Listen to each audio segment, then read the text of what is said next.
along and ride this train. Come along and ride this train. Across the mountains, prairies, reservations, rivers, levees, plains. Come along and ride this train. Ride this train. Ride this train with me to Folsom Prison, where the culture of 1,000 years is shattered with the clanging of the cell door behind you. Men are put behind bars for acts committed against their fellow man or against their land, and sometimes accidentally, I guess. Then life and wealth are measured only by the amount of tobacco a man's got in his pocket. Well, outside your cell block is a wall, and outside that wall is another wall. And friend, when you're in there, you know you're in to stay. There's a lot of strange men in cell block 10, but the strangest of them all was a friend of mine who spent his time staring at the wall, staring at the wall. In his hand was a note that his gal had wrote, prove that crime don't pay. Was the very same gal he robbed and stole for, naming their wedding day, or naming her wedding day. He looked at the walls so strong and tall, you could hear him softly curse. Nobody at all ever climbed that wall, but I'm gonna be the first. I'm gonna be the first. The warden walked by and said, son, don't try. I'd hate to see you fall, 'cause there ain't no doubt they'll carry you out if you ever touch that wall, if you ever touch that wall. Well, you know, time to a man in prison is a peculiar thing. Most of us take time for granted. It comes and it goes.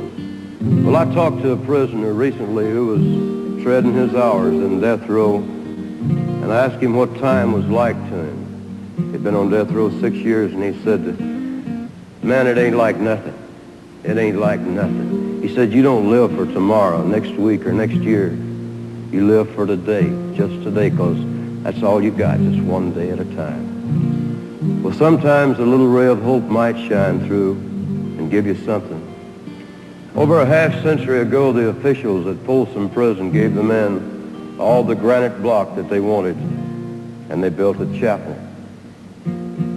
Well, this has been a source of inspiration for many of the prisoners, and in the case of one man that I met when I sang at Folsom Prison, his name was Glenn Shirley, and he's become a friend of mine. He doesn't mind if I tell you his name. He found something to live for, and he became a faithful member of that congregation, a little ray of hope in that chapel, and he wrote a song about it.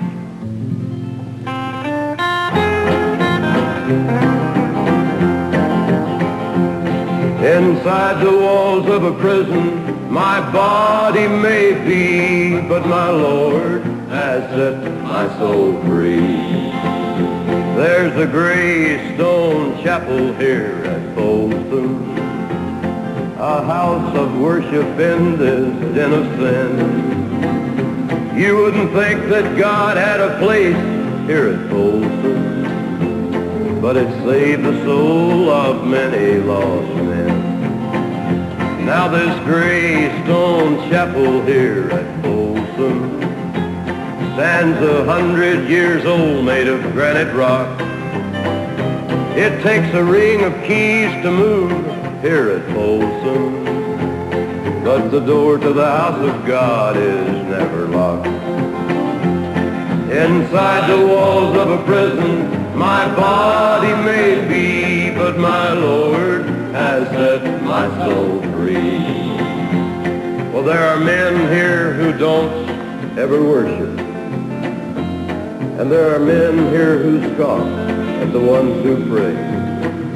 But I got down on my knees in that gray stone chapel, and I thank the Lord for helping me each day.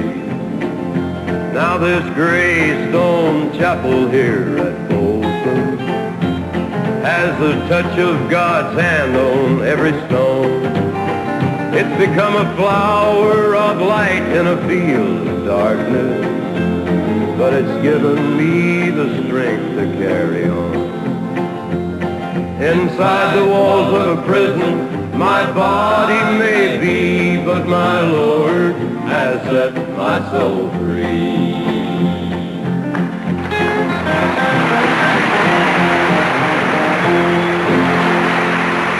Well, if they freed me from this prison, if that railroad train was mine, then I'd move it on a little farther down the line, far from Folsom Prison.